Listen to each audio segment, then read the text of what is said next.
morning. Boker Tov. We continue with the 3-minute daily dose of Torah. The Mishnah had told us that the first of Tishrei is the Rosh Hashanah for a number of things.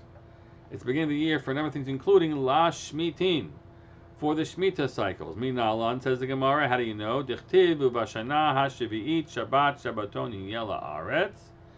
V'gamar shana shana mitishrei dichtiv merishit shana v'gmor shana השנה מניסן, דכתיב ראשון הלכם ואומר, דנין שנה שאין אימה חדשים, שאין אימה חדשים, ואין דנין שנה שאין אימה חדשים, ושנה שיש אימה חדשים. We're not going to actually analyze why we choose Rosh Hashanah, Tishrei over Nisan, but the Gemara tells you the reason why, how you draw inferences from the uses of terminology.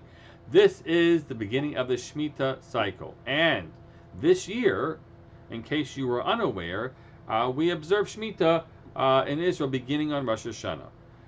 We no longer plant things and work the ground, all starting on that day.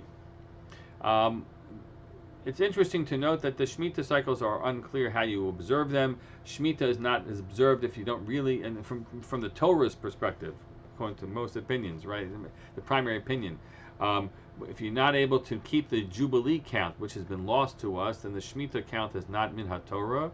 Yet, nevertheless, we treat Shemitah. Let me clarify. Shemitah, the allowing your land to lay fallow for the year. Nonetheless, we keep Shemitah. You might be familiar with the challenges of the modern reality of the Jewish people in the land of Israel, starting in the 19th century when people were impoverished, and it was very, very hard to have any food at all, and there were extra efforts made to find a way to allow cultivating the ground even during this year, and they would it was referred to as the heter mechira, permission to actually kind of sell the land of Israel to a non-Jewish person so that you could continue to work the land and not be obligated in Shemitah, even if it might only be the Rabban, it might be rabbinic. Rav Kook, who was then the chief rabbi of Palestine,